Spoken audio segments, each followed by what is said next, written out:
সিঙ্গুরের নার্সের দেহ ময়নাতদন্তের জন্য নিয়ে যাওয়া হচ্ছে কল্যাণী এইমসে। সকাল 7টা নাগাদ কলকাতা মেডিকেল হাসপাতালের মর্গ থেকে দেহ নিয়ে বেরিয়েছে পুলিশ। গ্রিন করিডর করে মৃতদেহ নিয়ে যাওয়া হয় বলে খবর। শুক্রবার মৃতদেহ ময়নাতদন্তের জন্য হুগলি থেকে নিয়ে আসা হয় কলকাতা মেডিকেল কলেজে। পরিবার অভিযোগ তোলে জোর করে দেহ কলকাতায় পাঠানো হয়েছে, আটকে যায় ময়নাতদন্ত। রাতেই যোগাযোগ করা হয় কল্যাণী এইমস কর্তৃপক্ষের সঙ্গে। তাদের তরফে জানিয়ে দেওয়া হয় ময়নাতদন্তের পরিকাঠামো রয়েছে, তারা প্রস্তুত। এরপরই শনিবার সকালে দেহ নিয়ে কল্যাণীর উদ্দেশ্যে রওনা দেয় পুলিশ। বুধবার নার্সের ঝুলন্ত দেহ উদ্ধারের পর 4 দিন হয়েছে, এখনও দেহের ময়নাতদন্ত হয়নি। বারংবার জটিলতা তৈরি হয়েছে। কলকাতার মৃতদেহের দখল নিয়ে সংঘর্ষ বেঁধে যায় বিজেপি এবং সিপিএমের। তা নিয়ে উত্তেজনা ছড়িয়ে পড়ে গোটা শহরে।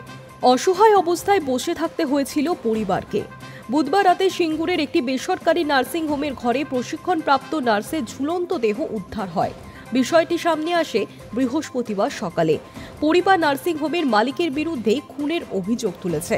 ঘটনার এখনো পর্যন্ত মৃতার প্রেমিক এবং নার্সিং হোমের মালিককে গ্রেফতার করেছে হুগলি গ্রামীণ পুলিশ।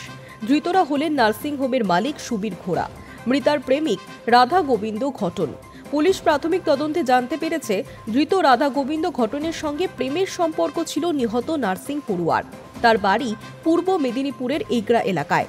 বিয়ের প্রতিশ্রুতি দিয়েও বিয়ে না করায় মানসিকভাবে ভেঙে পড়েছিলেন ওই নার্স। প্রাথমিক তদন্তের পর এমনটাই অনুমান পুলিশের। এদিকে নার্সিং হোমের মালিক যুবতীর সঙ্গে খারাপ আচরণ করতেন বলেও অভিযোগ রয়েছে। ঘটনার তদন্ত শুরু করেছে পুলিশ।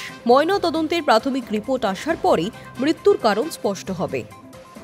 High news network.